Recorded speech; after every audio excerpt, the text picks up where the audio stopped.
বন্ধুরা, বাঙালি কুকিং এ সবাইকে স্বাগত। সবাই ভালো আছো? আমিও ভালো আছি। আজকে আমি একটা রেসিপি শেয়ার করছি, না একটা দারুণ জিনিস শেয়ার করছি। আপনারা প্রথম থেকে পুরো শেষ পর্যন্ত দেখুন, আর কি বানাচ্ছি না বানাচ্ছি সেটাও আমি শেয়ার করছি। আর এইটা ফ্রিজ ছাড়াই রাখা যাবে সারা বছরের জন্য, আর যখন থাকবে না সেটাও ব্যবহার করা যাবে, সেই জন্য আমি বানাচ্ছি। আর দেখুন, চলুন দেখা যাক কি বানাচ্ছি। দেখুন, এখানে আমি টমেটো নিয়েছি, আর এই টমেটো গুলো দিয়েই বানাবো। টমেটো অনেক সময় পাওয়া যায় না বাজারে, তখন আমি কি করব, সেই জন্য আমি এটা সারা বছর সংরক্ষণ করার জন্য আমি এটা বানিয়ে নিচ্ছি। এখানে আমি টমেটো নিয়েছি, টমেটো গুলো একটু শক্ত শক্ত টাইপের টমেটো নিয়েছি। এই দেখুন, খুব নরম টমেটো নেওয়া যাবে না, আর এই একটু শক্ত শক্ত টমেটো গুলোকে নিয়েছি। আর এগুলো আমি ভালো করে ধুয়ে নিচ্ছি। এবার এগুলো আমি কেটে নিচ্ছি। দেখুন, এখানে আমি যে কেটে নিচ্ছি এইটা, এবার এখানে যে এই যে বোটাটা রয়েছে এটা ফেলে দিতে হবে। ফেলে দিয়ে এইটাকে আমি এরকম করে ফেলে দিলাম, দিয়ে এটাকে এবার আমি ছোট ছোট করে কেটে নিচ্ছি।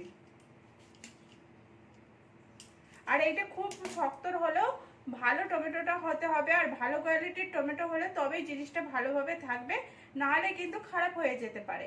এখানে আমি সব টমেটোগুলো একইভাবে কেটে নিচ্ছি।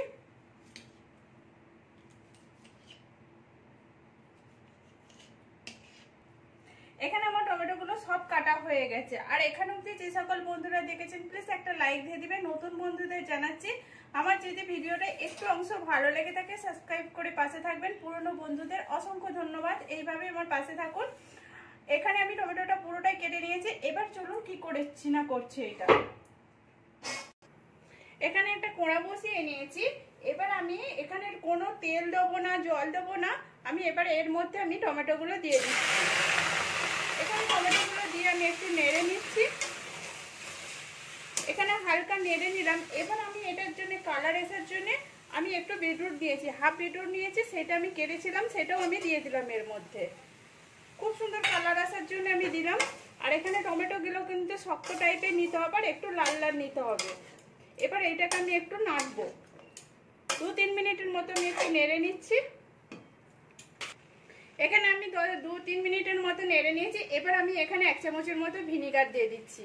এখানে ভিনিগারটা যদি না থাকে তাহলে লেবুর রস, পাতি লেবুর রস দিতে পারেন, কোনো অসুবিধা হবে না, জিনিসটা একইভাবে এসে যাবে। এবার আমি এটা নাড়তে থাকবো। নাড়তে নাড়তে পুরো দেখবে একবারে শুকনো শুকনো ভাব এসে গেছে, ততক্ষণ অবধি নাড়তে থাকবো। আমি কিন্তু এটা ছেড়ে দেবো না।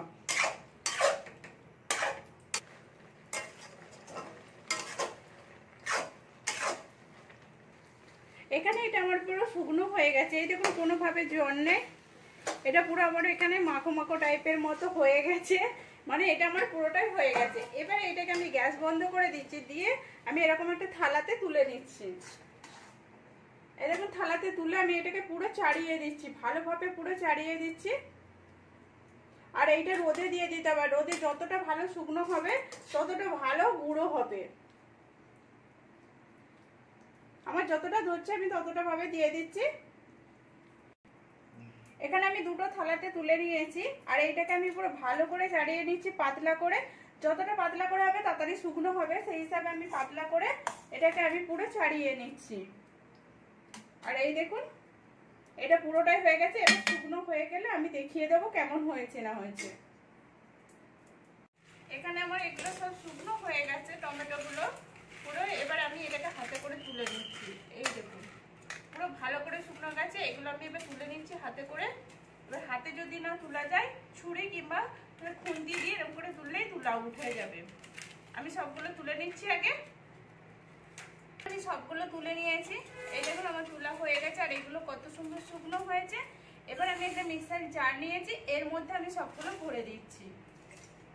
এখানে আমি সবগুলো ভরে দেবো। ভরে এইটাকে আমি একটু পুরো মিহি করে গুঁড়িয়ে নেবো। এখানে আমার পুরো আমি পাউডার করে নিয়েছি। এই দেখুন, এখানে আমার পুরোটা পাউডারটা হয়ে গেছে। এবারে আমি এইটা একটা ছাঁকনি নিয়েছি, এবার এর মধ্যে আমি ঢেলে দিচ্ছি। এই জন্য আমি ছাঁকনিটা নিয়েছি, এর মধ্যে যে মোটা দানাটা থাকবে সেটা পুরো বেরিয়ে যাবে। আর পুরো বাইরের সরু সরুগুলো আমি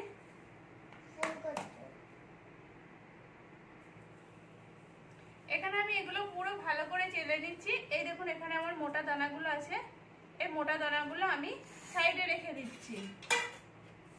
আর এইগুলো আবার পিষে নিতে পারেন, কোনো অসুবিধা নেই। আমি এবারে সবগুলোই এরকম বারিকগুলোকে আমি বের করে নিচ্ছি ছেড়ে। এই দেখুন পাউডারটা কত সুন্দর হয়েছে।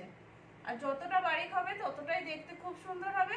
আর দানাগুলো থাকলে কিন্তু পুরো মোটা মোটা মুখে লাগবে। এই দেখুন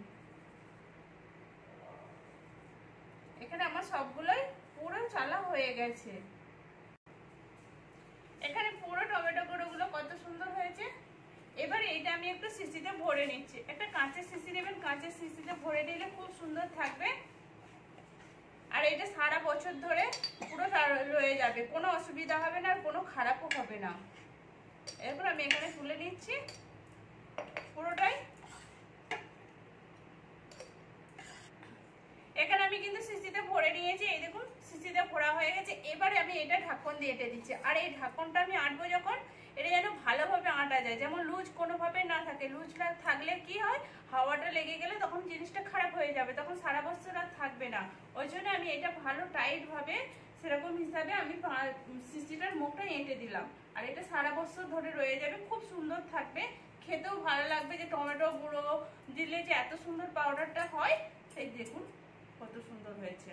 আর প্লিজ আপনারাও এরকম করে বাড়িতে বানিয়ে দেখুন, আর খুব সুন্দর লাগবে আর সব কাজেতেই লেগে যাবে। এরকম করে বানিয়ে দেখুন, কেমন হয়েছে সেটাও কমেন্ট করে বলবেন। ভালো লাগলে একটা লাইক করে, শেয়ার করে, সাবস্ক্রাইব করে পাশে থাকবেন। এই দেখুন।